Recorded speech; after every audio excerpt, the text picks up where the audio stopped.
Before you buy a new gaming monitor, you need to understand what the specs actually mean. A lot of people search for the best monitor, the best gaming monitor, HDR monitor, IPS monitor, VA monitor, 144 Hz monitor, 180 Hz monitor, or 240 Hz monitor, but they still end up choosing the wrong one. The problem is that monitor marketing can be very misleading. HDR10 does not always mean real HDR. DisplayHDR 400 does not always mean good picture quality. A higher refresh rate does not always mean smoother motion. And choosing between IPS versus VA is not as simple as saying one panel is always better than the other. In this monitor buying guide, we will break down HDR, IPS, VA panels, refresh rate, response time, ghosting, black smearing, color quality, contrast, and the most common monitor buying mistakes. By the end, you will know how to choose the right monitor for gaming, work, movies, competitive shooters, and everyday use without wasting money on fake specs or marketing hype. Number 1. Start with the real problem. The biggest monitor buying mistake is not buying a bad monitor. It is buying the wrong monitor for your use case. Most people get trapped by one impressive number or one shiny label. They see HDR10, display, HDR, 400, 180 Hz, 1 millisecond response time, wide color, gaming monitor, and they assume the monitor must be good. But a monitor is not good because one spec looks nice. A monitor is good when the whole package fits what you actually do. So the first step is simple. Before comparing models, decide your main use. If you mostly play competitive shooters, motion clarity, refresh rate, input lag, and response time matter more than perfect HDR. If you play story games, watch movies, or use the monitor in a dark room, contrast, black levels, and HDR quality matter more. If you edit photos or videos, color accuracy, color modes, resolution, and panel uniformity matter more than the biggest Hertz number.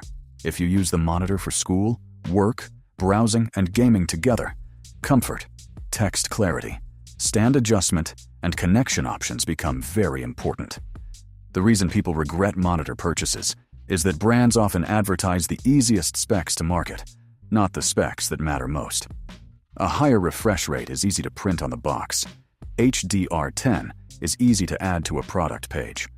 1 millisecond response time sounds amazing, but none of those things alone tells you if the monitor has good colors, clean motion, deep blacks, good brightness, low ghosting, or a comfortable stand.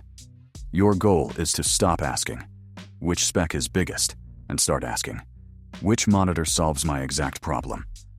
Number 2. Understand HDR labels. HDR is one of the most confusing monitor features because the same word can mean very different things.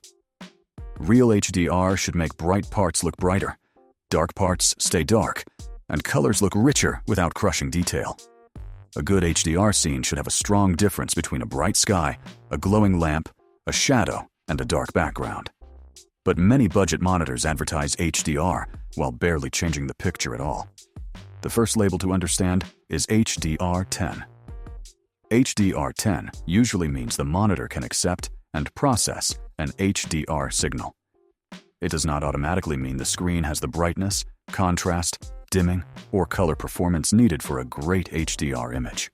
Think of it like a monitor being able to read the HDR content, not necessarily being able to show it properly. That is why turning HDR on can sometimes make a cheap monitor look worse. The desktop may look washed out, colors may look strange, and dark scenes may lose detail. DisplayHDR 400 is also often misunderstood. It is a real certification tier, but it is still entry-level. It tells you the monitor reaches a basic level of HDR performance, not that it will look like a high-end HDR television or OLED display. On many monitors, DisplayHDR 400 is closer to better than nothing than true wow factor HDR. It can be useful, but it should not be the main reason you buy a monitor. For serious HDR on an LCD monitor, look for stronger evidence. DisplayHDR 600 or higher is a better starting point. DisplayHDR 1000 is stronger again. Also check whether the monitor has local dimming, Mini LED backlighting, strong peak brightness, wide P3 color coverage, and independent reviews that test HDR performance. For OLED and other self-lit displays, look for true black HDR tiers, because those panels can turn individual pixels very dark. The practical rule is this: do not pay extra just because the page says HDR10. Pay extra only when the monitor has the hardware to make HDR visible. Number 3. Check brightness and dimming. Brightness is important, but brightness alone is not enough. A monitor can reach 400 nits and still deliver weak HDR if it cannot keep dark parts dark at the same time. HDR is about range. You need bright highlights, deep shadows, and good control between them. That control is where local dimming becomes important for LCD monitors. A normal LCD monitor has a backlight behind the panel. If the backlight is always lit in large areas, dark scenes can look gray instead of black. Local dimming solves this by dimming parts of the backlight where the image should be dark and brightening parts where the image should be bright. Mini LED monitors can have many dimming zones, so they usually control contrast better than basic edge-lit monitors. They are not perfect, because one dimming zone still covers many pixels, so bright objects on dark backgrounds can sometimes create blooming or halos. But a good mini LED monitor can deliver much more convincing HDR than a basic HDR10 monitor with no real dimming. This is why you should check more than the badge. Look for peak brightness in HDR, full screen brightness, the number of dimming zones, black level performance, and whether local dimming works well in real games and movies. A monitor that gets very bright but has poor dimming may look impressive in one test and disappointing in real content. A monitor with fewer advertised nits but better dimming and contrast may look better in a dark room. A good example of why labels can mislead people is the way some buyers ignore VA mini LED monitors just because they are VA. A model like the AOCQ27G3XMN shows why that can be a mistake. It uses a VA panel, but it also has 1440 resolution, 180 Hz refresh rate, local dimming zones, and DisplayHDR 1000 certification. The lesson is not that everyone should buy that exact monitor. The lesson is that you should judge the full hardware package, not just the panel name. Number 4. Choose the right panel. Panel type matters, but there is no perfect panel for everyone. The common mistake is thinking IPS is always good, VA is always bad, or OLED is automatically the best choice. That is too simple. Every panel type has strengths and weaknesses, and the best one depends on how you use the monitor. IPS panels are popular because they usually have good viewing angles, solid color performance, and decent motion performance. If you sit at an angle, share the screen, do creative work, or want a safe all-around choice, IPS can be great. But IPS usually has weaker contrast than VA or OLED. In a dark room, blacks may look more gray, and you may notice IPS glow, especially near the corners of the screen. That does not make IPS bad. It just means IPS is not always the best choice for darkroom gaming or movie watching. VA panels usually have much better contrast. Blacks look deeper, shadows look stronger, and movies or story games can feel more immersive, especially in a darker room. The downside is that many VA panels can show dark smearing. This means dark objects may leave a visible trail during motion. Some modern VA monitors handle this much better than older ones, but you still need to check reviews. Do not reject VA automatically, and do not buy VA blindly either. TN panels are mostly for people who care about speed above everything else. They can be very fast, but colors and viewing angles are usually weaker. OLED panels have incredible contrast, very fast pixel response, and excellent HDR potential because each pixel can light up or turn off on its own. But OLED costs more, can be affected by burn-in with static images over long periods, and may not be ideal for everyone who leaves the same taskbar, game interface, or desktop layout on screen all day. The smart choice is not the trendiest panel. The smart choice is the panel that matches your room, your content, and your budget. Number 5. Do not chase hertz blindly. Refresh rate is important, but bigger is not always better in a meaningful way. Hertz tells you how many times per second the monitor can refresh the image. A 60 Hz monitor refreshes 60 times per second. A 144 Hz monitor refreshes 144 times per second. A 180 Hz monitor refreshes 180 times per second. Higher refresh can make motion smoother and reduce delay, but the difference gets smaller as the numbers go up. Here is the practical math. At 144 Hz, each frame lasts about 6.94 milliseconds. At 165 Hz, each frame lasts about 6.06 milliseconds. At 180 Hz, each frame lasts about 5.56 milliseconds. At 240 Hz, each frame lasts about 4.17 milliseconds. Going from 60 to 144 Hz is a huge jump. Going from 144 to 180 Hz is much smaller. Many people will not feel that difference clearly unless they play fast competitive games, and their computer can actually produce those frames. This is where marketing works on buyers. A monitor with 180 Hz may look better on paper than a 165 Hz monitor, but the 165 Hz monitor might have better color, better contrast, better response tuning, fewer motion artifacts, better stand quality, and a lower price. A higher refresh rate does not help much if the pixels cannot change fast enough. Then you get ghosting, smearing, or overshoot, which means the monitor refreshes quickly, but the image still looks messy. The step-by-step rule is this. First, check whether your computer can reach that frame rate in the games you play. Second, check response time reviews, not only the advertised 1 millisecond number. Third, compare the whole monitor, not just Hertz. For most people, 144 Hz to 180 Hz is already very smooth. Spend extra on 240 Hz or higher only if you play esports seriously and you are willing to trade some image quality for speed. Number 6. Match size and resolution. Resolution and screen size affect sharpness more than many people realize. A 24-inch 1080p monitor can look reasonably sharp because the pixels are packed into a smaller area. A 27-inch 1080p monitor can look softer because the same number of pixels is stretched across a larger screen. For many buyers, 27-inch 1440p5 is the sweet spot because it gives a clear image, more workspace, and does not require as much graphics power as 4K.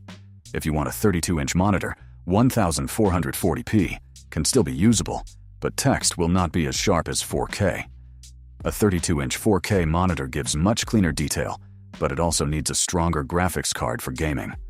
For console gaming, check what resolution and refresh rate your console supports, and whether the monitor can accept that signal correctly.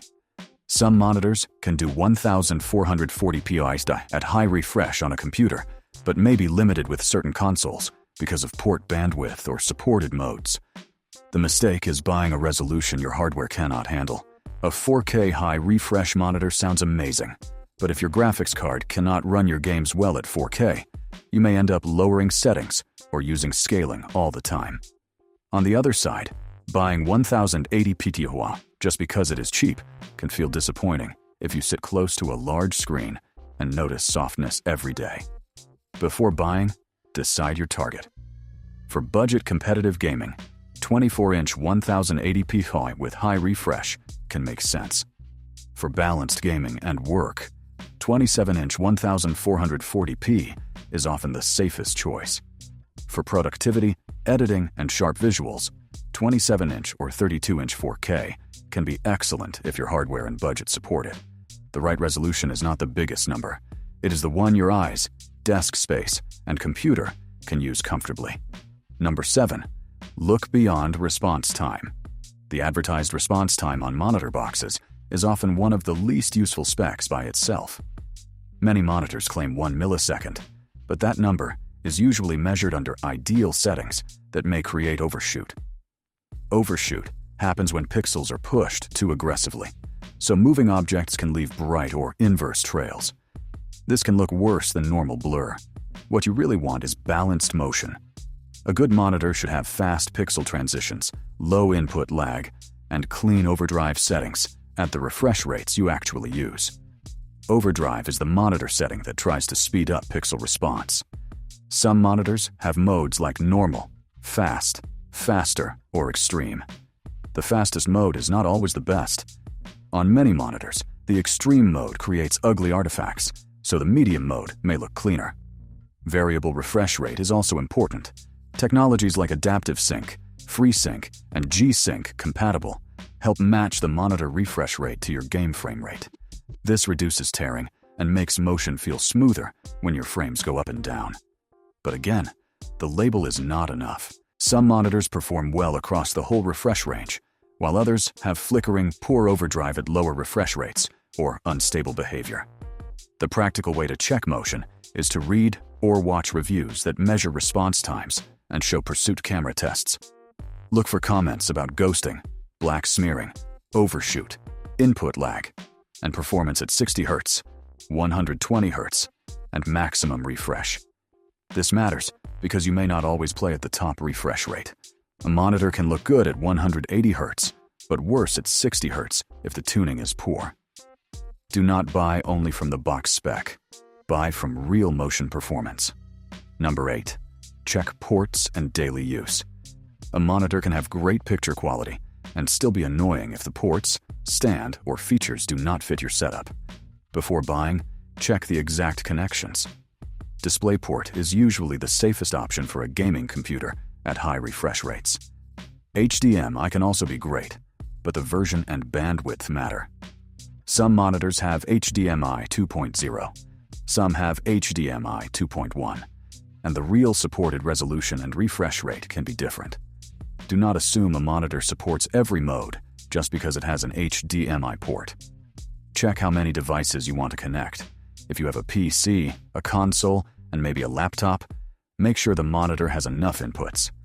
If you use a laptop with USB-C, check whether the monitor supports video over USB-C and whether it can charge the laptop. If you use speakers or headphones, check audio output. If you plan to mount the monitor on an arm, check VESA mount support and make sure the monitor is not too heavy for your arm. Ergonomics matter too. Height adjustment, tilt, swivel, and pivot can make a monitor much more comfortable. A cheap monitor with a weak stand may force you to stack books under it or buy a separate arm. Also, check coating. A glossy screen can look clearer and more vibrant, but it reflects more light. A matte screen handles reflections better, but heavy matte coating can make the image look a little softer. For bright rooms, brightness and reflection handling matter more.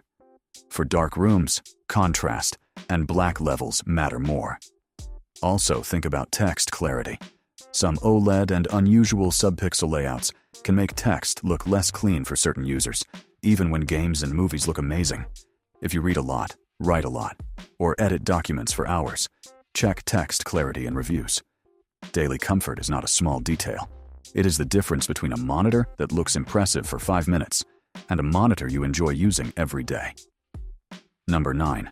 Verify before and after buying. The safest buying process is a checklist. Before you buy, do not start with the brand or the biggest specs. Start with your use case, budget, desk size, and hardware. Then choose size and resolution. Then choose panel type. Then check refresh rate and real response performance. Then check HDR hardware. Then check ports, stand, warranty, and return policy. This order keeps you from being distracted by marketing. When comparing two monitors, ask better questions. Does the more expensive monitor solve a real problem for me? Can my PC actually reach the refresh rate? Is the HDR backed by strong brightness and dimming? Or is it just a label? Will IPS glow bother me in my room? Will VA smearing bother me in the games I play? Is OLED worth the cost and burn in management for my daily use? Does the monitor have the ports my devices need? Has a trusted review tested the things the product page does not explain? After buying, test the monitor immediately while you are still inside the return period. Check for dead pixels, dust under the panel, uneven brightness, strange lines, bad backlight bleed, and annoying coil noise. Test dark scenes, bright scenes, fast motion, text, and the games you actually play. Try different overdrive modes instead of leaving the monitor on the fastest setting. Turn HDR on only when you are watching HDR content or playing HDR games, unless the monitor handles SDR desktop use well in HDR mode. In Windows, check that HDR is enabled only for the correct display and adjust calibration if needed. Also, set the correct refresh rate. Many people buy a high refresh monitor and accidentally leave it at 60 Hz in the system settings.